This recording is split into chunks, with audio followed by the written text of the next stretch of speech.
حضرت عمر رضی اللہ تعالیٰ عنہ جب ایمان لائے تو آپ کا واقعہ بڑا عجیب تر ہے. آپ تو غصے میں نکلے اور نبی پاک صلی اللہ علیہ وسلم کو معذاللہ شہید کرنے کے ارادے سے نکلے. اب گھوڑا دوڑاتے ہوئے جا رہے, بنو زہرہ کا ایک شخص ملا, کہا عمر اتنی اسپیڈ میں کہاں جا رہے ہو, اور بڑا غصے میں ہو, جلال میں ہو. تو حضرت عمر کہنے لگے کہ آج میں ان کو ہی ختم کر دوں گا جن کی وجہ سے لوگ ہمارا دین چھوڑ کر ان کا دین اپنا رہے. تو بنو زہرہ کا شخص کہنے لگا کہ تمہارا اشارہ محمد بن عبداللہ صلی اللہ تعالیٰ علیہ وسلم کی طرف ہے. تو کہنے لگے ہاں. تو بنو زہرہ کا شخص کہنے لگا عمر اگر تم ایسا کرتے ہو تو پھر بنو زہرہ سے اور بنو ہاشم سے کیسے بچو گے؟ تو حضرت عمر نے اس سے فوراً کہا کیا تو نے بھی اپنا دین چھوڑ دیا ہے, تو بھی ان پر ایمان لے آیا ہے؟ تو شخص نے فوراً کہا کہ میری چھوڑو, اپنے گھر کا پتہ لو, تمہاری بہن اور بہنوئی بھی ان پر ایمان لے آئے. اب وہ وہاں جانا تو بھول گئے اور گھوڑے کو دوڑایا اپنی بہن کے گھر کی طرف. اب پہنچے حضرت سیدنا ام جمیل فاطمہ بنت خطاب رضی اللہ تعالیٰ عنہ کے گھر پہنچے. اب آپ کے گھر میں آپ بھی موجود ہیں, آپ کے شوہر حضرت سعید بن زید بھی موجود ہے, اور حضرت خباب بھی موجود ہے جو آپ کو قرآن کی تعلیم دے رہے ہیں. اب جیسے پتہ لگا عمر آ رہے تو حضرت خباب تو ڈر کے فوراً ایک پردے کے پیچھے جا کے چھپ گئے.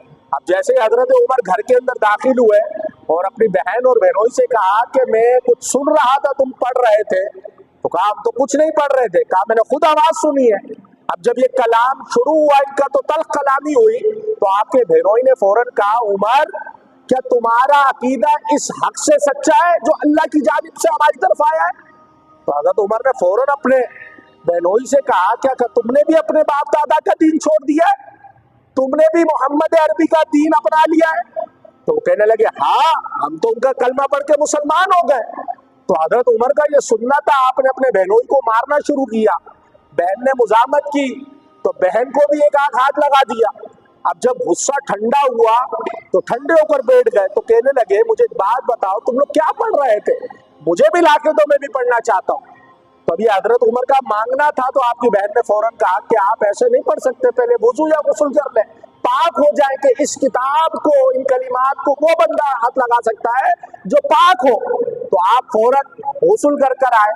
تو اب یہ آنا دیکھنا تھا کہ حضرت خباب فوراً پردے کے پیچھے سے باہر تشریف لے آئے اور آ کر کہنے لگے عمر تمہیں مبارک ہو, تمہیں مبارک ہو, میں نے اللہ کے رسول کو یہ دعا مانگتے سنا کہ یا اللہ یا عمر بن خطاب عطا فرما دے یا عمر بن حشام دے دے, ان دونوں میں سے مولا کوئی ایک دے دے اور ان کی وجہ سے اسلام کو عزت مل جائے.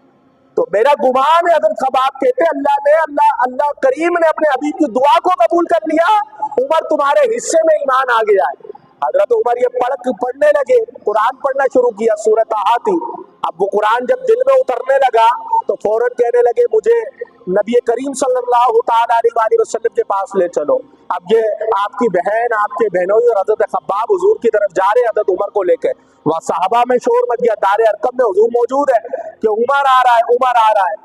تو حضرت حمزہ جو بھی 3 دن پہلے مسلمان ہوئے تھے کہنے لگے عمر اگر اچھی نیت سے آ رہا ہے تو اسے آنے دو, اور اگر اس کی نیت بری ہوئی تو اسی کی تلوار سے اس کی گردن اتار دی جائے گی. اب اتنے میں جب حضور نے سنا عمر آ رہا ہے تو سرکار کمرے سے باہر تشریف لے آئے.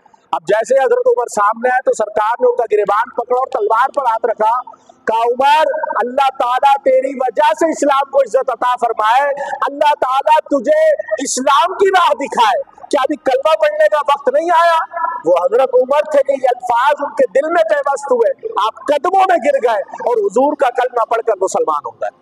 اب جب آپ مسلمان ہوئے تو آپ نے حضور سے کہا یا رسول اللہ کیا آپ سچے نہیں ہیں, کیا اللہ کا کلام سچا نہیں ہے, کیا ہمارا رب سچا نہیں ہے؟ تو سرکار نے فرمایا ہاں عمر ہر چیز حق کے ساتھ ہے, سچ میں سچا, میں جو کلام اللہ کا لے کر آیا وہ سچا, ہمارا رب سچا. تو حضرت عمر نے فرمایا حضور جب ہم سچے ہیں تو پھر چھپ کر عبادت کیوں؟